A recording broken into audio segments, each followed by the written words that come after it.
여러분 안녕하십니까? BIB 방송 센터장 지한스님입니다. 2023년도 벌써 한 달이 1월달이 마지막 가는 날이네요. 세월은 유수와 같다더니 세월은 바람결에 가는 것과 같다더니 눈 깜짝하시라고 하더니 어제가 1월 1일 해 뜨는 거 본다고 하더니 30일이 넘었습니다. 음력설 지난 지도 열흘이 넘었고요. 그래서 오늘은 음력 1월 10일 기축 소날 화요일 되겠습니다. 탄생은 노란 사프란이고요. 탄생성은 알렉산드라이트입니다. 1월달 탄생성 가넷입니다. 노송나무가 탄생목이 되겠고요. 1812년도 홍경래의 난이라고 일어났습니다. 1811년 순조 11년이죠. 1812년 1월 31일부터 1812년 순조 12년 5월 29일까지 1년 조금 넘게 홍경래 우군칙 등을 중심으로 평안동에서 일어난 넓은 의미에서 농민 반란 사건입니다. 1811년서부터 12년 1월 30일 삼경에 이희저의 일대가 가산군 관할을 습격해 점령하고 난을 일으켰습니다. 군수 정씨와 그의 아버지 정로를 죽이고 한때 정주성을 중심으로 청천간 이북 지역을 거의 장악했으나 5개월 만에 평정됐습니다. 정부군은 정주성을 땅굴을 파고 들어가 화약으로 성을 아래를 폭발시키고 성문을 내려앉게 만들었다고 합니다.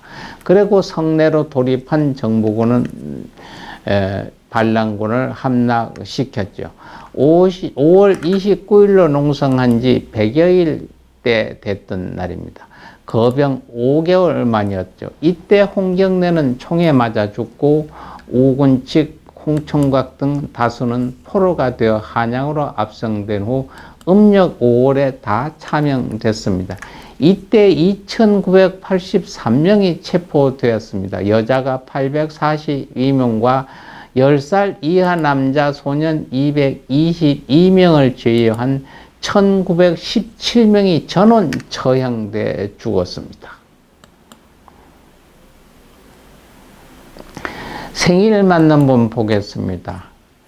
본명은 박영록고 애명은 박영록 씨입니다. 1961년 1월 30일 날 태어난 배우죠.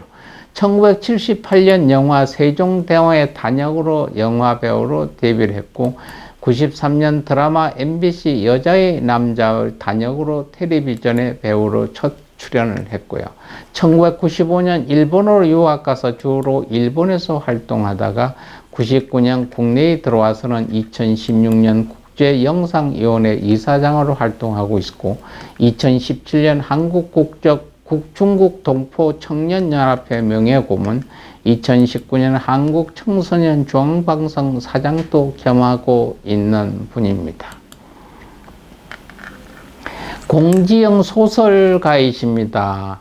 대표작은 무소의 뿔처럼 혼자서 가라, 우리들의 행복한 시간, 도가니가 있다, 한국갤럽이 조사한 한국인이 좋아하는 소설가 2위, 2014년, 2019년은 한국이 좋아하는 소설가 3위에 선정된 바 있습니다. 63년 서울 태생이고 어렸을 때부터 집안에 꽤 부유했다고 합니다. 아버지 공석봉 씨는 서울대 출신 유학파에 식모까지 두고 자가용도 있었으며 유명한 인사였다고 합니다.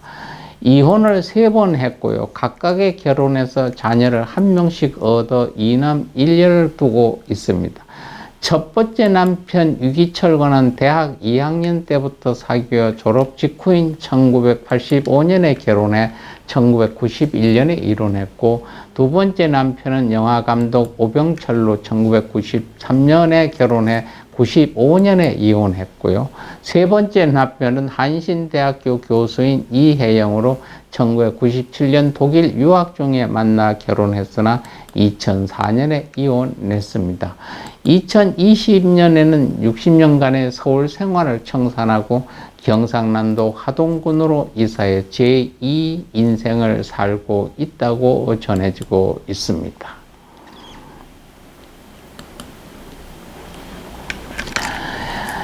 여러분들이 잘 아는 이영애 배우입니다. 1971년 1월 3일 날 태어났고요. 1997년 영화 데뷔작인 인살라가 기대 이하의 흥행 참패를 기록한 이후로 영화 출연을 자제하다가 2000년 박찬욱 감독의 공동경비구역 JSA를 통해 비로소 대중들에게 영화배우로 각인되기 시작했고요.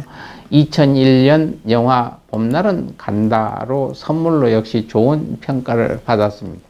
잠깐의 공백을 거쳐 2003년 MBC 드라마 대장금을 통해 국내뿐 아니라 해외에서 큰 반향을 일으키며 큰 인기를 얻었고 한류 스타로 자리 잡는 계기가 됐습니다.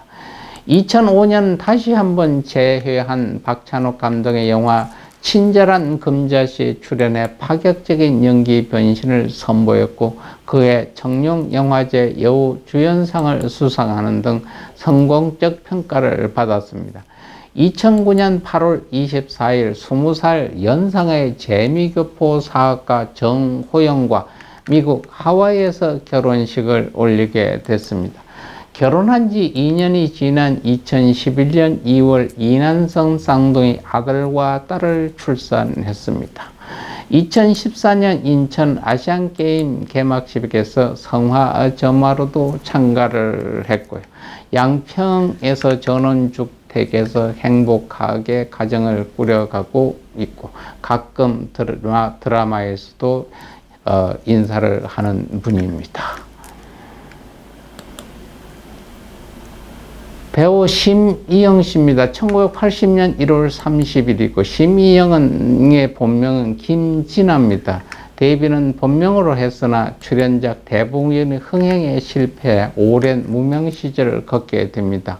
이후 자신의 본명이 너무 특색이 없다고 판단했던 것인지 2006년부터 심이영이란 예명을 사용하게 됩니다. 1998년 이화대학교 사범대학 부속 금남고등학교를 졸업 후 대학을 진학하지 않고 직장 생활을 하다가 실증이 날 무렵 주변의 권유로 연기학원에 등록해 연기를 연습하던 시기에 김기덕 감독의 영화 실제 상황의 오디션에 합격하며 배우로 데뷔를 했습니다. 2022년 기준으로 벌써 20여 년의 경력을 쌓는 베테랑 배우며 연기 또한 그 경력에 맞게 스펙트럼이 넓은 편입니다. 착하고 순진무구한 역부터 영악하고 나쁜 역까지 무리 없이 소화내곤 합니다.